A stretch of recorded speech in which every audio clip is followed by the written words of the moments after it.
जी उड़ीसा से। राधे राधे महाराज जी। महाराज जी, भोगे हुए भोग की तृष्णा से भोग की महत बुद्धि पुष्ट होती है, वैसे ही भगवत प्राप्ति की महत बुद्धि कैसे पुष्ट होती है महाराज जी? बार बार भगवान की कथा सुनने से। ये बात पकड़ लो, बार बार भगवान के भक्तों के चरित्र सुनने से। ये दो बातें पकड़ लो। जब हम बार बार भगवान की चर्चा सुनते हैं तो हमारी आसक्ति होने लगती है भगवान में। जब बार बार भक्तों के चरित्र सुनते हैं तो भगवान की चर्चा सुनने से जो आसक्ति होती है उससे बढ़कर भगवान में आसक्ति होती है भक्तों की चरित्र सुनने से। इसलिए दो बातें, भक्त चरित्र और भगवान चरित्र, ये नशा बना लिया जाए तो भगवान में आसक्ति पैदा हो जाए। जब बैठे तो श्रीमद् भागवत की कथा, रामचरितमानस के भगवान के जो अपने आराध्य देव हों उनके पावन चरित्रों का बार बार पठन, बार बार श्रवण और बार बार गान किया जाए तो चरित्र गान से बहुत जल्दी भगवत आसक्ति पैदा होती है। और भगवत चरित्र गान से ज्यादा महिमा भक्त चरित्र गान से भगवान में आसक्ति पैदा होती है। तो जैसे भोगों को भोगने से तृष्णा पुष्ट होती है, ऐसे भगवान के बार बार चरित्र गान से, बार बार चरित्र श्रवण से भगवत आसक्ति पुष्ट होती है। अगर भगवत चरित्रों का गान न किया जाए तो भगवत आसक्ति होना बहुत कठिन बात है। इतना कठिन मोह का त्याग करना है कि अन्य साधनों से ये पुष्ट होता रहता है। भगवान की कथा मात्र में इतनी ताकत है कि मोह का नाश कर देगी। महामोह महिषेष विशाला, राम कथा कालिका कराला।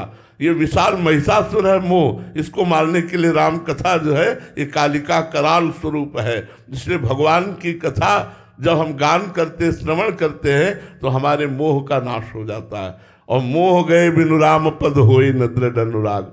राम कथा, भगवान की कथा, कृष्ण कथा, भक्त कथा, ये हमें भगवत आसक्ति प्रदान करती है। इसलिए जिसको ये रहस्य पता चल गया वो अपने जीवन में दो बातें पकड़ लेता है, एक तो भगवान का नाम और दूसरा भगवान और भक्तों के चरित्र सुनना। बस इतने से हो जाएगा। दो बातें पकड़ ले, इसी में प्रेम हो जाएगा। भगवान का नाम न छूटने पावे और खूब आशा बसन व्यसन याति नहीं, रघुपति चरित्र होए ता सुनई। भगवान का जहाँ चरित्र सुनने को मिले, भगवान की लीला कथा सुनने को मिले। हम अपने हृदय की बात कहते हैं। बचपन से सन्यास मार्ग में रहे तो बड़ा ही शुष्क, कहीं ममता नहीं। 13 वर्ष की अवस्था से घर से निकले तो ममता शून्यता ही तो घर से निकालती है। कहीं ममता नहीं, कहीं आसक्ति नहीं, कहीं प्यार नहीं, ना अपने शरीर से न किसी और के शरीर से। कोई परवाह नहीं, न भोजन की, न सर्दी की, न गर्मी की, कोई चिंता नहीं। इतना कठोर हृदय हो गया जब उपासना में, संन्यास मार्ग में बस एकांत खंडहरों में, घाटों में पड़े रहना, भगवत चिंतन करना। वो जो हमारा संन्यास का चिंतन, कोई लीला कथा ये सब कुछ नहीं। अब देखो जीवन का परिवर्तन भगवान मोड़ देते हैं। हम ये कहते हैं कि विषयी पुरुष को भक्त बनाना सरल है, लेकिन एक अहम ग्रह उपासना से परिपक्व हृदय को दासत्व में लाना सबसे कठिन काम है। अगर हमारा कोई उपासक हो तो हमारी बात समझ सकता है। एक पतित विषयी पुरुष को भक्त बनाना सहज है, लेकिन एक अहम ग्रह उपासना, अहम ब्रह्मास्मि की उपासना करने वाले को दासोहम में उतारना बहुत कठिन बात है। लीला कथा का चमत्कार तुम्हें सुना रहे हैं। तुलसी घाट में पीपल के वृक्ष के नीचे बैठे हुए थे। अलग अलग हमारा समय था कि कहाँ बैठेंगे। शाम के 1 घंटा भिखारियों के बीच में बैठते थे, तो जो भी चावल या जो भी सत्तू मीठा जो बचता वो जितना मिला वो लिया, बस एकांत हो गए। 24 घंटे में केवल शाम टाइम भिखारियों की पंक्ति बैठती थी, उसमें दाता लोग आकर भोजन दान करते थे, वही बच पाते। घाटों में ही मिलना, अन्य कहीं से किसी आश्रम से भिक्षा मांगना कुछ नहीं। नहीं मिला तो कई कई दिन भूखे रहते थे। तो एक संत आए, उनका बाबा यहाँ भाई जी अंध विश्वविद्यालय है दुर्गा कुंड के पास, तो वहाँ रास लीला हो रही है, चलो देखने चलते हैं।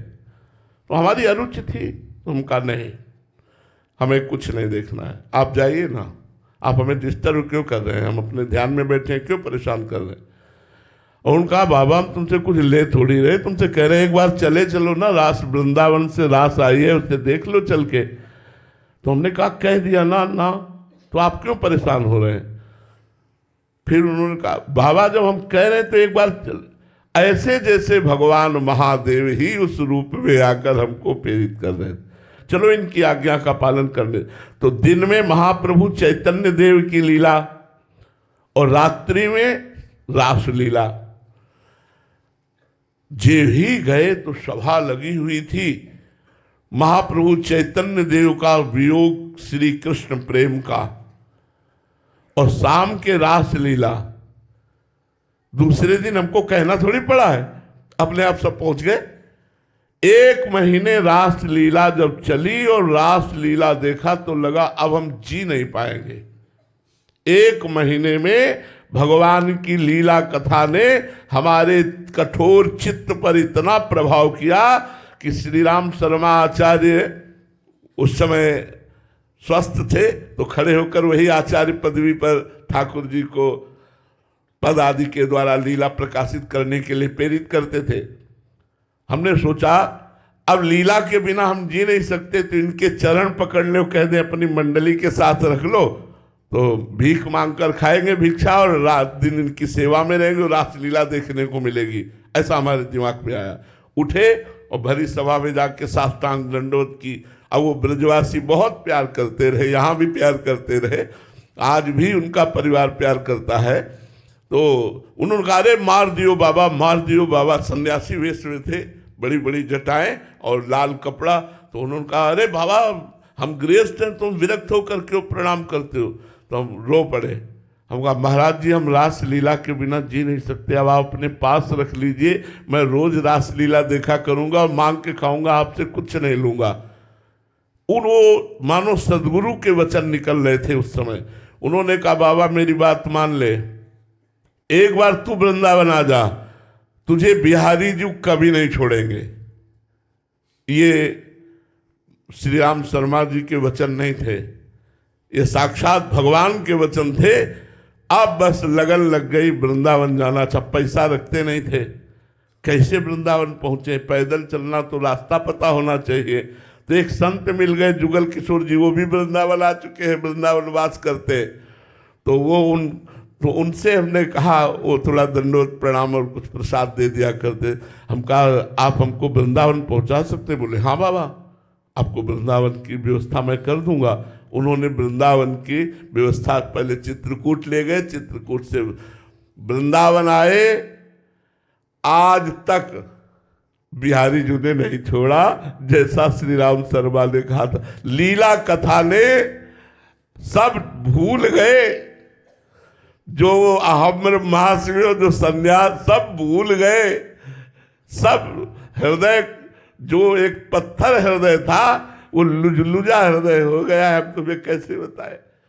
सामने कोई रो देता है तो लगता है इसको प्राण दे दें, क्या दे दें, कैसे खुश हो जाए, क्या मतलब इतनी ममता, इतना प्यार, इतना हृदय में द्रवण क्रिया ये हमने नहीं देखी अपने हृदय में। ये उपासना का रंग चढ़ा। तो आज जो हम राधा वल्लभ जी के दास, वृंदावन की उपासना और आप सब ब्रजवासियों की चरण रज का सौभाग्य प्राप्त कर रहे हैं, ये भगवान की लीला कथा से ही प्राप्त कर रहे हैं।